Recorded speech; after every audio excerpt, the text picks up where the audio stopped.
Hey guys, welcome back to my new video and I am Kumar Prabhakar in short KP Jha.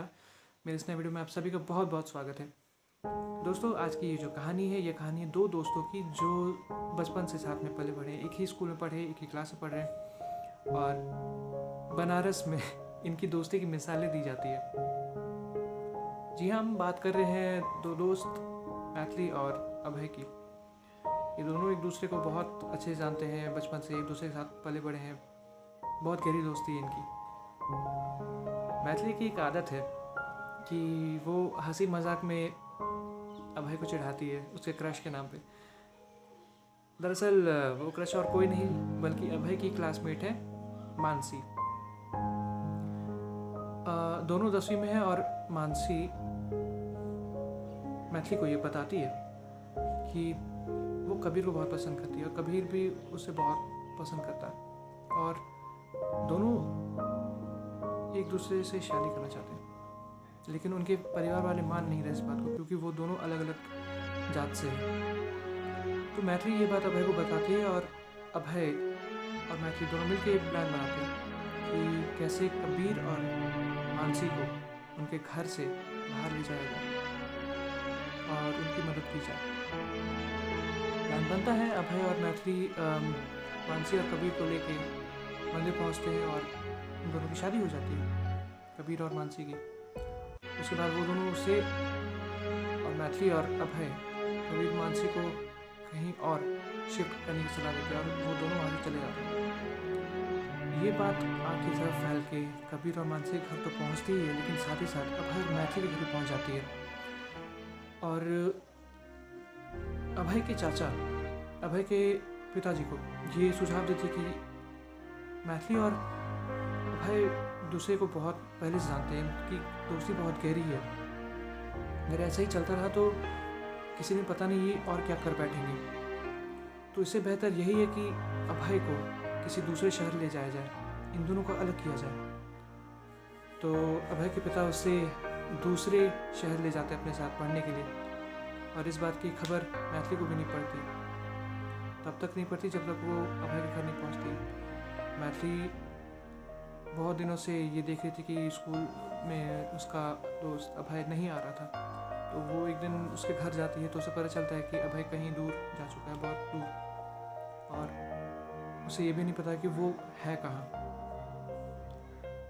दोनों एक दूसरे से ऐसे बिछड़े कि जब उनका मिलन हुआ, उनका मिलन होने का भी एक बहुत ही अजीब सा किस्सा है। मैथिली 2 साल से अकेली पड़ गई। 2 साल से उसने बहुत ही दुख भरे टाइम उसने झेले। अभय जो उसका बहुत खास दोस्त था, उसका साथ छूट गया, उससे वो दूर हो गई।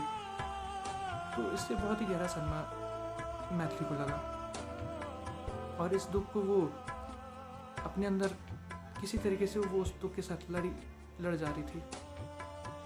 किसी तरह से वो मना रही थी कि अब जो हुआ सो हुआ, आगे बढ़ना चाहिए, लेकिन उसका दिल था कि मान ही नहीं रहा था। बस यही कह रही थी कि मुझे मेरे दोस्त वापस चाहिए, मुझे अभय के पास वापस जाना है, मेरा दोस्त अकेला होगा, उसे मेरी ज़रूरत है। लेकिन उसके परिवार वाले इस बात को मानने पर राज़ी नहीं थे।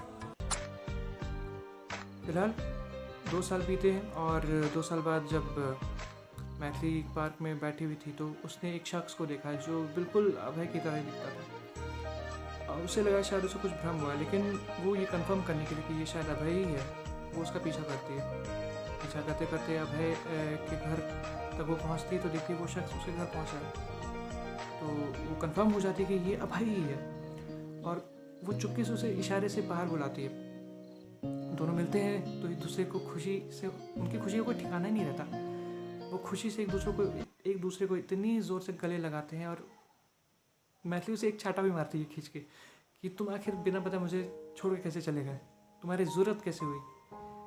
अभय कहता है कि उस दिन जो हुआ, हमने जो किया कबीर और मानसी के साथ, वो मेरे घर में पता चल गया और मेरे पिताजी ने मुझे दूसरे शहर भेज दिया पढ़ने के लिए।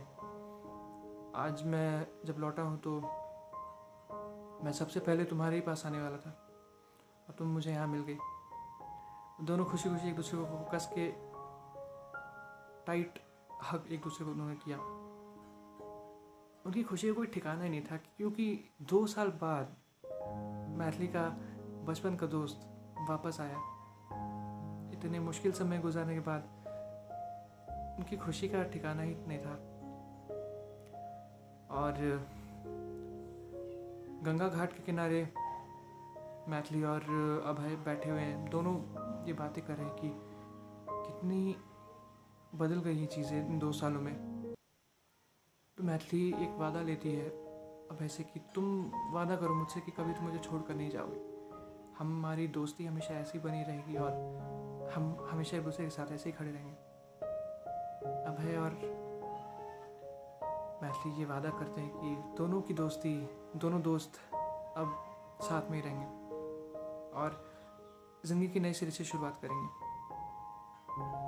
दोनों बड़े हो गए और दोनों ने डिसाइड किया कि उस बनारस शहर में वो एक नया बिज़नेस खोलेंगे जिसमें वो दोनों साथ में काम कर सके। वो दोनों साथ में बिज़नेस खोलते हैं, एक दूसरे के बिज़नेस पार्टनर बन जाते हैं और बहुत खुश हो जाते हैं कि अब वो साथ में, वो दोनों दोस्त, और उनकी दोस्ती पूरे बनारस के लिए एक मिसाल बन जाती है।